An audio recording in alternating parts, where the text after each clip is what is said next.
Di mana titik tidak masuk akalnya? Di mana titik tidak masuk akalnya? Aksara film passwordnya. Mana petirnya? Mana? Hai guys, di episode kali ini adalah episode yang spesial karena kalian akan menyaksikan yang namanya Sumpah Pocong. Tapi ini lebih ngeri sih ketimbang didatengin pocong. Oke, tanpa berlama-lama lagi, mari kita gaskan. Film ini dibuka dengan pemandangan indah karena belum ada beberapa menit main film, ini bapak tiba-tiba wasted dari dunia akibat tersedak bulu ayam crispy yang tak sengaja ia makan untuk dijadikan eksperimen. Kasian banget lu mbak baru main udah ngeyatim. Di sisi lain ada sebuah pasangan suami istri yang satu bernama Marconi, kalau di luar negeri ia adalah titisan Mark Zuckerberg, sedangkan istrinya bernama Dita, di mana kala itu ia sedang memikirkan tutorial menjadi kaya sampai menerima sebuah telepon yang menyatakan kalau bapaknya akan wasted. Nah, ketika sampai di rumah rupanya ini bapak belum wasted, cuman masih peregangan sebelum wasted.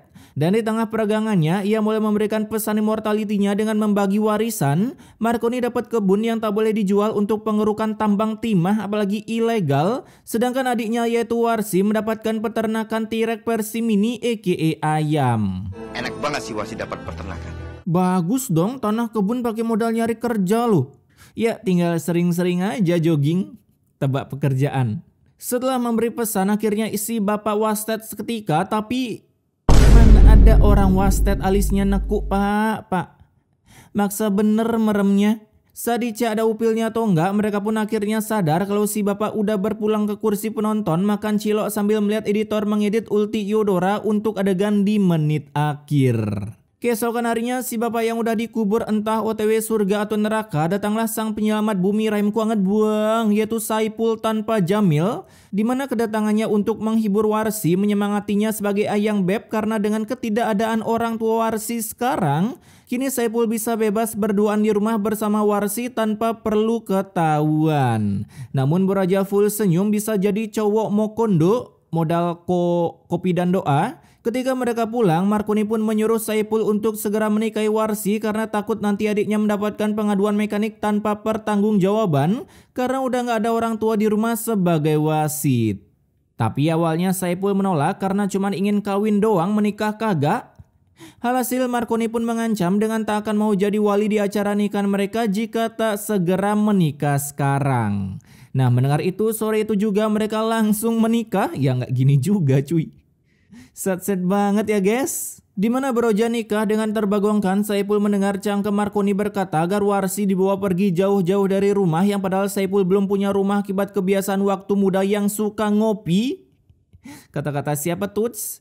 Kala itu Marconi bilang kalau ia akan menguasai seluruh warisan bapaknya yang udah wasted dan tak bisa di-Edo Tensei lagi. Sebab saat dulu bapaknya masih hidup, Marconi merasa iri dengan adiknya sendiri yang selalu disayangi oleh bapaknya, minta apa-apa digaskan. Tak seperti Marconi yang minta Vespa Mythic harus nendang pintu terlebih dahulu, itu pun minusnya terkena cambukan memakai gesper. Gua tahu alasan bapaknya ngasih nama Marconi cuy. Ya karena Maruk kok ya mendeskripsikan jenis kelamin nih ini yang artinya ini laki-laki maruk. Teori kontrasepsi. Setelah diusir dari rumah tanpa membawa pakaian sama sekali, bahkan sempak sekalipun, bisa-bisanya diusir tanpa bawa pakaian cuy. Kini Saipul mengajak Warsi ke rumah minkrep peninggalan orang tua Saipul yang wasted akibat terkena gada dari Mina Jinggo. Namun Warsi bukannya ilfil, melainkan ia terlihat bersyukur tak seperti beberapa oknum woman di luaran sana. Mintanya spek kekayaan Fir'aun, tapi dia sendiri kagak punya apa. Cuaks. Keesokan harinya Marconi mulai menekuni perjualan T-Rex mini miliknya. Bang, udah bang, tensi gue turun lama-lama bang, aduh. Bahkan si Marconi sama sekali tak peduli dengan kebunnya sebab usaha peternakan jauh lebih mantap ketimbang berkebun. Mantap juga rugiannya kalau gagal cuy. Sedangkan di rumah Saipul kini mereka mulai menjalani bisnis endorsement karena rupanya si Warsi adalah TikToker sejati. Wah, panasnya pas ya. Pegel-pegel aku semua juga pada hilang. Kebiasaan ikan Wakanda ya gini cuy. Nah, di pasar ayam yang tensinya turun pun mulai dijual oleh Marconi dengan embel-embel ayam segar, padahal matinya karena turun tensi. Terlebih lagi harganya begitu kagak ngotak. Harganya berapa nih? Ayamnya harganya sekitar 50.000 bu. Buset dah, sekecil kodok gitu 50.000. Mana ada orang mau beli cuy. Satu aja, satu. Nih. Oh, Ternyata ada. Andai jualan segampang ini ya.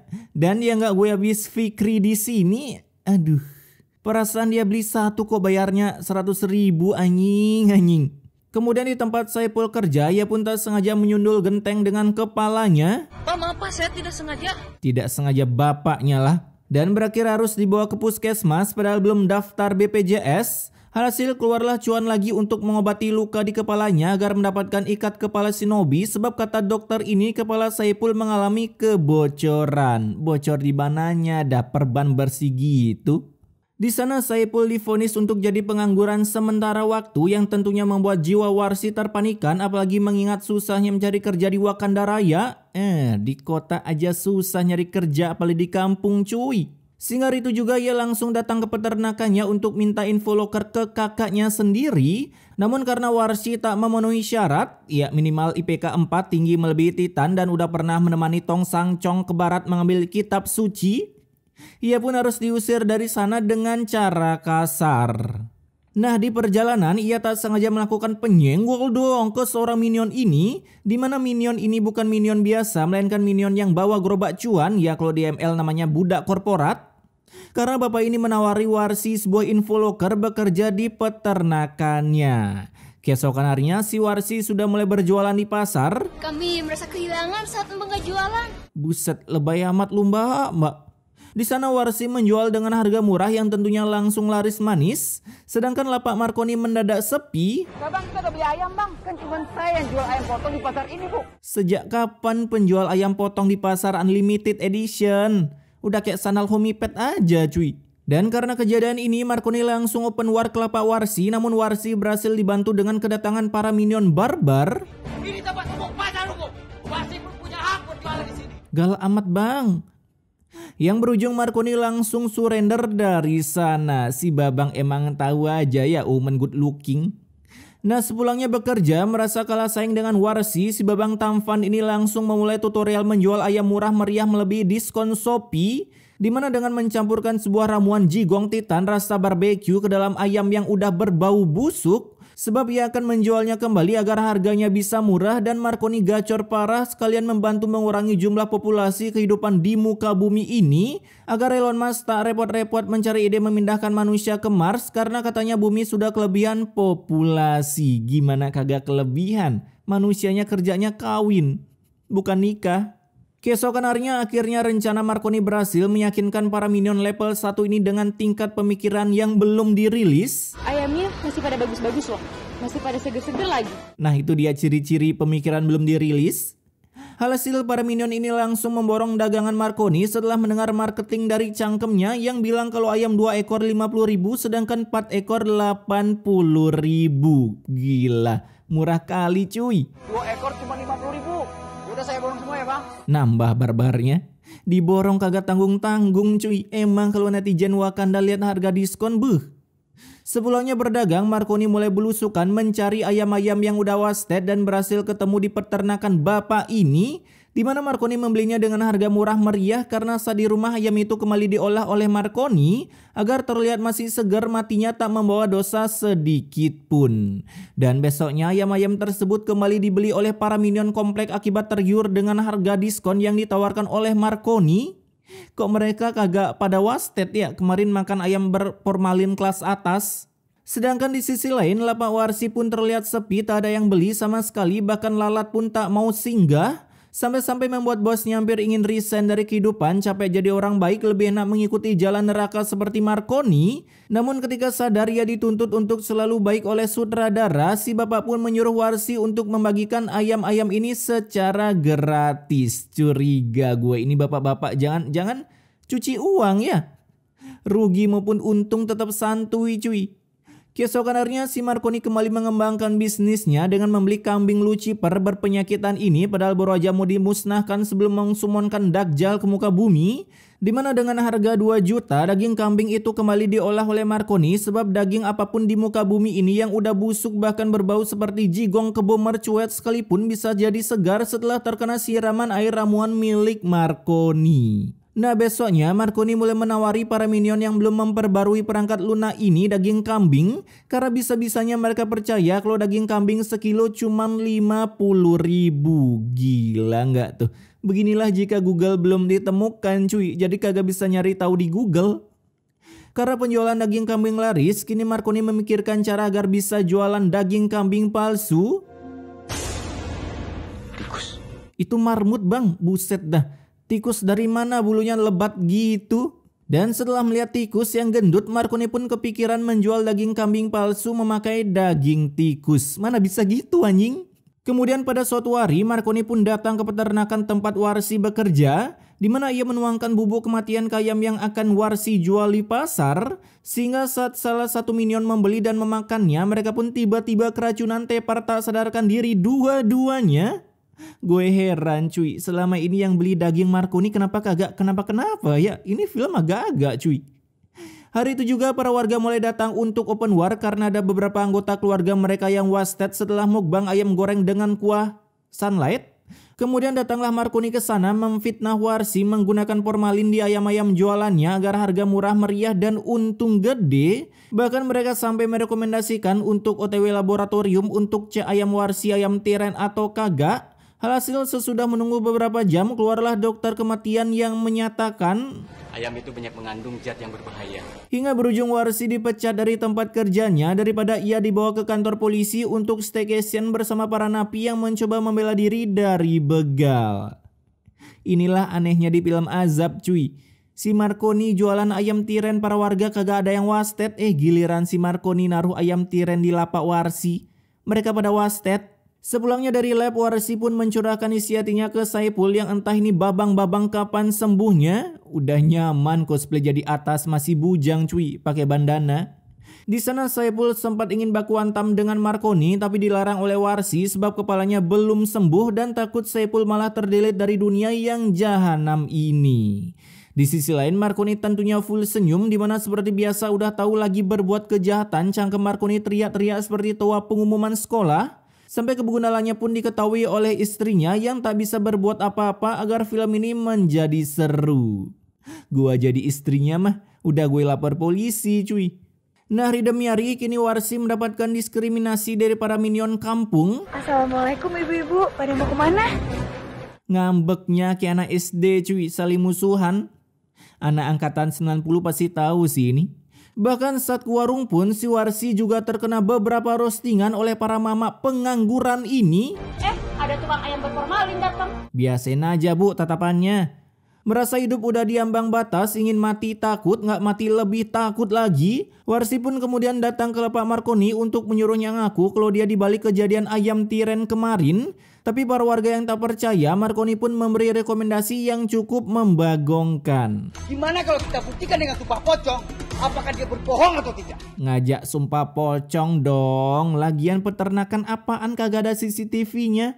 Awalnya Marconi mengira Warsi takut karena sumpah pocong dilarang agama, namun saat Warsi berani, Marconi jadi kena mental meski wajahnya tetap sangar untuk menutupi ketakutannya. OTW jadi pocong lu marmar. Hari itu juga si Warsi mulai diarak seperti ogoh-ogoh OTW menuju tempat ritual pengsumpahan pocong. Berat bang, kok gitu amat dah gimmick wajahnya. Nah tanpa diiringi backsound, mari kita bekerja bakar rumah mereka. Pak Ustadz pun ngespon di tengah jalan untuk mengstop kegeblegan dari Marconi yang akan melakukan ritual sumpah pocong. Tapi hal tersebut tak membuat Marconi gentar karena ia tetap jalan dan langsung membuat Warsi mengcosplay menjadi pocong. Dimana saat Warsi mengucapkan sumpah-sumpahnya sambil mengcosplay menjadi guling, datanglah istri Marconi yang baru mengatakan hal yang sebenarnya. Kalau Marconi lah dalang dibalik penguastetan beberapa orang akibat mukbang ayam goreng. Buset dah, harus banget ada efek jedak-jeduknya cuy. Bahkan istrinya juga bilang kalau selama ini Marconi jualan daging kambing palsu karena berbahan asli daging tikus. Bisa gitu anjing, dari kecil sampai berukuran titan. Masa kagak bisa bedain daging kambing sama tikus? Ya udah kalau gitu, kita paksa aja dia untuk melakukan sumpah pocong ini. Auto dibalikin dong. Dan mendengar itu si Marconi auto menolak dijadikan guling seperti Warsi. Yang berujung para warga mulai mengejar Marconi sampai-sampai seorang minion yang hendak healing pun motornya tiba-tiba diambil oleh Marconi. Udah kayak GTA aja cuy. Di sana si Minion bilang kalau ia tak sengaja memencet segitiga jadi motornya bisa diambil alih oleh Marconi. Namun Broja dapat jackpot motor. Si Marconi pun berguling-guling seperti dodol Bali dan berujung ditangkap untuk dipaksa melakukan sumpah pocong. Marconi bilang gini amat nyari uang dah. Kala itu Marconi langsung mengucapkan kalimat sumpah pocong yang di dalamnya berisi kalimat beginian. Saya Marconi bersumpah, saya akan mati tersambar petir berkali-kali. Baru tahu gue sumpah pocong ada kalimat ginian cuy. Alhasil setelah mengucapkan kalimat tersebut, saat Marconi pulang ia pun mengeluarkan password azab yang tak sengaja terucap. Mana petirnya? Mana petirnya? Hingga sebuah petir pun langsung turun menyerang Marconi sampai ia sekarat pakai gaya tertekuk seperti ulat teh pucuk. Dan merubah namanya menjadi Marconi Halilintar, anak pertama dari Gen Halilintar yang telah lama menghilang seperti Avatar. Nah, saat dibawa pulang, Marconi pun digeletakkan di lantai gitu aja sambil berngangkang ria. Bahkan karena Marconi belum wasted, istrinya terpaksa merawatnya meski kaki tak bisa diluruskan. Apalagi hari demi hari, Marconi yang tak pernah mandi pun baunya mulai apek seperti air rendaman cucian yang belum dibilas selama seminggu. Alhasil Dita pun mendatangkan Pak Ustadz ke sana agar Marconi segera wasted karena hidup pun percuma, mati lebih kagak guna, akan jadi beban di neraka. Dan dengan kehadiran Warsi di sana cuman berkata, "Iya, saya maafin dosa-dosa abang kok." Marconi pun auto meninggal seketika. Bukti bahwa cangkem lebih bisa menusuk ketimbang pisau cuy. Singkat cerita, saat pemakaman Marconi, di jalan petir pun menembak-nembak keranda Marconi. Yang saat dibuka lagi-lagi kaki Marconi tertekuk nge-cosplay jadi ulat teh pucuk. Sehingga mereka harus balik pulang dan kembali mengikat kaki Marconi sambil ditemani efek-efek yang mematikan. Silau nggak tuh mata kalian? Bener-bener film yang membunuh cuy. Singkat waktu, ketika mereka udah sampai di pemakaman, muncul lagi sebuah masalah sebab liang lahat Marconi tiba-tiba dihuni oleh beberapa puluhan koruptor. Sejak kapan tikus rumahan diem di bawah tanah anjing? Ya kecuali Bakuryu. Merasa waktu udah mau habis, mereka pun bodo amat mengusir para tikus tanpa dasi itu dan memilih menguburkan Marconi di sana walaupun di lubang itu ada tikus sekaligus air-air yang katanya adalah cairan formalin. Sejak kapan weh? Formalin berasal dari bawah tanah. Gini amat dah perfilman Wakanda.